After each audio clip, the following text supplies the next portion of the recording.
Okay, here's another proverb. और यहाँ एक और नीति वचन अब है, God is seeking for worshippers. परमेश्वर सच्चे आराधकों की या आराधना करने वालों की खोज कर रहा है। John chapter 4 यूहन्ना उसका 4 अध्याय and verse 23. और उसका 23 वचन। Very often in the Christian life, the emphasis is on service. कई बार मसीही जीवन में जोर दिया जाता है सेवकाई पर, सेवा करने पर। Service. सेवा करो, Be a witness. आप गवाह बनो। But there's to be a preparation for that. पर उसके लिए एक तैयारी होनी चाहिए। Unfortunately, a lot of people think that the way to prepare for Christian service is by going to a Bible school. दुर्भाग्यपूर्ण ये अवस्था है कि कई लोग सोचते हैं मसीही सेवकाई की तैयारी करने के लिए उसका मार्ग है बाइबल स्कूल में जाना। I thank God I never went to a Bible school. मैं परमेश्वर का धन्यवाद देता हूं कि मैं कभी किसी बाइबल स्कूल में नहीं गया। And I learned that from the disciples of Jesus. Jesus never sent any of his disciples to a Bible school. और मैंने ये यीशु मसीह के शिष्यों से सीखा, क्योंकि यीशु मसीह ने अपने किसी भी शिष्य को कभी बाइबल स्कूल में नहीं भेजा। In fact, the Pharisees went to the Bible schools, और वाकई में तो फरीसी लोग थे जो बाइबल स्कूल जाते थे, and they are the ones who crucified Christ. और वे ही लोग थे जिन्होंने मसीह को क्रूस पर चढ़ाया। The greatest Bible scholars in Jesus' time killed him. यीशु के समय जो सबसे बढ़िया और उत्कृष्ट बाइबल के विद्वान थे, उन्होंने ही यीशु मसीह की हत्या की। And he picked up people who never went to a Bible school. और यीशु ने ऐसे लोगों को चुना जो कभी बाइबल स्कूल नहीं गए, He never sent them to one. और यीशु ने स्वयं भी कभी उन्हें बाइबल स्कूल नहीं भेजा, And he filled them with the Holy Spirit और यीशु ने उन्हें पवित्र आत्मा से भर दिया, and made them his witnesses. और यीशु ने उन्हें अपना गवाह बनाया। So, God is seeking for us to worship him. और प्रभु हमें खोजता है या ये चाहता है कि हम उसकी आराधना करें Before we can, John chapter 4, इसके पहले कि हम उसकी सेवकाई करें। यूहन्ना उसका 4 अध्याय। Jesus said, यीशु ने कहा, it's an amazing word. ये एक अद्भुत ऐसा शब्द है। The last part of verse 23. 23 वचन का अंतिम भाग, John 4, 23 and 24. यूहन्ना उसका 4 अध्याय 23 और 24 वचन। The true worshippers सच्चे जो भक्त, या इंग्लिश में लिखा है सच्चे आराधना करने वाले जो है, will worship the Father in spirit and in truth. And वे पिता की आराधना आत्मा और सच्चाई से करेंगे। here's the important statement. और यहाँ बहुत ही मुख्य कथन इसके बाद आता है, Such people the Father is seeking. क्योंकि पिता अपने लिए ऐसे ही आराधकों को ढूंढता है, खोजता है To be his worshippers. कि ये लोग उसके आराधक बने। Think of that in heaven. और इसके बारे में सोचिए, स्वर्ग में God is seeking among us परमेश्वर हम में से लोगों को ढूंढ रहा है, who will worship me कौन मेरी आराधना करेगा in spirit and in truth. आत्मा में और सच्चाई से। I remember an Old Testament story where मुझे एक पुराने नियम की कहानी याद आती है जहां David was wandering in the wilderness और दाऊद जो है वो जंगल में भटक रहा था, and he said, I wish somebody would get me water from my well in Jerusalem. और उसने कहा कि Sorry, in Bethlehem. और दाऊद ने कहा कि मैं सोचता हूँ काश कोई व्यक्ति जाकर बेथलेहम में जो कुआं है उस कुएं से मेरे लिए पानी लेकर आए, He grew up in Bethlehem. क्योंकि दाऊद जो है वो बेथलेहम में बड़ा हुआ था। I remember the water I drank from the well in Bethlehem, and here और दाऊद कहता है कि मुझे याद आता है बेथलेहम के कुएं से मैंने कैसा पानी पिया था। he was in the wilderness far away from Bethlehem. और यहाँ वो जंगल में बेथलेहम से बहुत दूर था, And those areas in Bethlehem were Saul and his army were there waiting to kill David. और बेथलेहम के उन क्षेत्रों में शौल और उसकी सेना वहां दाऊद की हत्या करने के लिए इंतजार कर रहे थे। And it says some of David's men just heard that longing in David's heart to have a drink of water from his hometown well in Bethlehem. और ऐसा लिखा है कि दाऊद के जो लोग थे, दाऊद के सेना के लोगों में से कुछ लोगों ने केवल दाऊद के इस इच्छा को सुना कि दाऊद को कैसी लालसा हुई है कि उसके घर में या उसके नगर में, बेथलेहम नगर में जो कुआं है वहां का पानी दाऊद पीना चाहता है। केवल एक इच्छा उन्होंने सुनी। And some of them took the risk of going right into that enemy territory where Saul was sitting with his soldiers. और उनमें से कुछ लोगों ने ये जोखिम, ये खतरा उठाया कि वे वहां बेतलहम में जहां शाऊल और उसकी सेना थी, वो खतरा मोल लेकर वे वहां गए। And when they were sleeping, they went to that well and took the water and brought it and gave it to David. और जब वे सो रहे थे, शत्रु सो रहे थे, तो वे वहां जाकर उस कुएं से उन्होंने पानी लिया और उस पानी को लाकर दाऊद को दिया।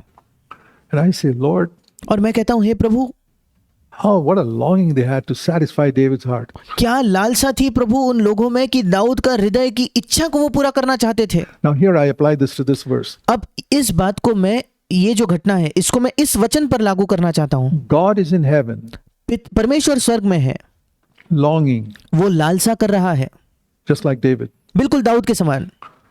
I wish there be people who will worship me मैं आशा करता हूं कि काश ऐसे लोग होते जो मेरी आराधना करेंगे in spirit आत्मा में and in truth. और सच्चाई में। That's not because God is selfish. That's for our benefit. He says that. ये इसलिए नहीं कि परमेश्वर स्वार्थी है, बल्कि हमारे लाभ के लिए परमेश्वर इस बात को कहता है। And if I'm like David's soldiers, I say, Lord, if that's the longing of your heart, I want to do it. और अगर मैं दाऊद के सैनिकों के समान हूं तो मैं कहूंगा, प्रभु, अगर ये तेरे हृदय की इच्छा या लालसा है तो मैं ये करना चाहता हूं प्रभु। I want to satisfy that longing of your heart to be मैं तेरे उस हृदय की लालसा को पूरा करना चाहता हूं, one of those who worships you, not just when you hear this message. और कि मैं उन लोगों में से हूं जो आपकी आराधना करता है प्रभु, केवल तब नहीं जब आप इस संदेश को सुनते हो You forget about it tomorrow. और But फिर कल आप इसको भूल जाते हो, all of my life पर प्रभु मेरे जीवन भर to worship you in spirit and in truth. आत्मा में और सच्चाई में तेरी आराधना करना। You say, I say, I don't understand it. और फिर हम कहते हैं कि नहीं, मुझे वो समझ नहीं आता। Lord, teach me. प्रभु मुझे सिखा। Now, why is this important? अब ये क्यों महत्वपूर्ण है? Because remember the words of Jesus which he said to the devil. क्योंकि क्या आपको वो यीशु के शब्द याद आते हैं जो यीशु ने शैतान से कहे थे In the third temptation जब उसकी तीसरी परीक्षा शैतान ने ली, तब in the wilderness. उस मरुभूमि में या जंगल में। In the third temptation in the wilderness, Matthew chapter 4, और मत्ती रचित सुसमाचार इसके 4थे अध्याय में शैतान ने जब यीशु की तीसरी परीक्षा ली, तो when the devil asked Jesus to worship him, और जब शैतान ने यीशु से कहा कि तू मेरी आराधना कर, हिंदी में लिखा है गिर कर मेरे प्रणाम कर, इंग्लिश में लिखा है मेरी आराधना कर, as a temptation. और उसकी यीशु की ये परीक्षा हो रही थी। Matthew 4:10, मत्ती रचित सुसमाचार उसका 4था अध्याय 10वां वचन, Jesus said these words, यीशु ने ये शब्द कहे, You shall worship the Lord and serve him only. और हिंदी में लिखा है तू प्रभु अपने परमेश्वर को प्रणाम कर और केवल उसी की उपासना कर। इंग्लिश में इस वचन को इस प्रकार से लिखा है कि तू प्रभु अपने परमेश्वर की आराधना कर और केवल उसी की सेवा कर। You see the order? क्या आप इस क्रम को देखते हो क्या? You shall worship आप पहले आराधना करोगे and then you shall serve God. और फिर आप परमेश्वर की सेवा करोगे। You shall not serve God before worshiping him. उसकी, परमेश्वर की आराधना किए बिना आप उसकी सेवा नहीं करोगे। Now, I never knew this for many years because nobody taught me this when I was a young Christian. अब मैं कई वर्षों तक ये नहीं जानता था, क्योंकि मैं जब एक जवान मसीह था तो किसी ने मुझे ये बात नहीं सिखाई थी That before I try to serve him, I must worship him. कि प्रभु की सेवा करने की कोशिश करने से पहले मुझे उसकी आराधना करनी चाहिए। I thought the important thing is go out and be a witness and serve the Lord. और मुझे लगता था कि सबसे महत्वपूर्ण चीज यही है कि बाहर जाओ, मसीह के लिए गवाह बनो और प्रभु की सेवा करो। But the order is thou shalt worship and thou shalt serve. पर क्रम यह है कि आप पहले आराधना करोगे और फिर उसके बाद ही आप सेवा करोगे। Not thou shalt go to a Bible school and thou shalt serve. ऐसा नहीं कि आप पहले बाइबल स्कूल जाओगे और फिर आप सेवा करोगे। That's a human way. ये मनुष्य का तरीका है या मानवीय तरीका है। They become Pharisees. फिर ऐसे लोग फरीसी बन जाते हैं। God's way is become परमेश्वर का मार्ग a है worshipper. पहले एक आराधक बनो, आराधना करने वाले बनो, And then your service will have fruit from it. और फिर तुम्हारी जो सेवा है उसमें से फल आएगा। And the quality of your service will be Christ-like and powerful. और तुम्हारे सेवा की जो गुणवत्ता है वो मसीह जैसे होगी और उसमें सामर्थ होगा। The emphasis very often is on quantity. How much have I served the Lord? How many people have I witnessed to? How many tracts have I distributed? और Quantity कई बार- means nothing in God's eyes. और कई बार जोर जो है वो संख्या पर होता है या मात्रा पर होता है कि मैंने कितनी इस प्रभु की सेवा की, कितने ट्रैक्स मैंने दिए, कितने लोगों को प्रभु के पास लाया। और ये जो संख्या है या मात्रा है प्रभु की आंखों में कोई मायने नहीं रखती। In Jesus' life, out of 33 and a half years, यीशु के जीवन में 33.5 वर्षों में से about 12 of those years he was a carpenter. उनमें से 12 वर्ष तो वो केवल एक बढ़ई का काम करता था। From the age of 18 to 30, he was making stools and benches and things like that. 18 से लेकर 30 के आयु में वो मेज बनाता था, कुर्सी बनाता था, स्टूल बनाता था, यही सारी चीजें वो बना रहा था। And 3.5 years he was in full-time Christian work. और केवल 3.5 वर्ष ही वो पूर्णकालीन मसीही सेवा में था। What proportion was that? अब इसका अगर आप प्रोपोर्शन या मात्रा देखो तो क्या है? But he fulfilled the Father's will. He was a worshipper first. पर उसने पिता की इच्छा को पूरा किया। वो सबसे पहले एक आराधक था। He was worshiping the Father when he was a child. He was worshiping the Father when he was in the carpentry shop. वो जब बच्चा था तो वो पिता की आराधना करता था। वो जब बढ़ई के उस दुकान में था तब वो पिता की आराधना करता था। He was worshiping all the time. वो हमेशा आराधना करता था। And then he was in full-time ministry for 3.5 years. और उसके बाद वो पूर्णकालीन सेवा में 3.5 वर्ष था। Thou shalt worship and then thou shalt serve. English में जैसे मत्ती 4:10 में लिखा है, पहले आराधना करो और फिर तुम सेवा करो। And one of the best expressions of worship that I have found और आराधना की सबसे अच्छी कोई अगर अभिव्यक्ति मैंने पाई है या आराधना का सबसे अच्छा इजहार जो मैंने पाया है in the Bible बाइबल में, is in the words of the psalmist in Psalm 73. वो भजनकार के जो शब्द है उनमें मैं पाता हूँ भजन संहिता उसका 73 अध्याय।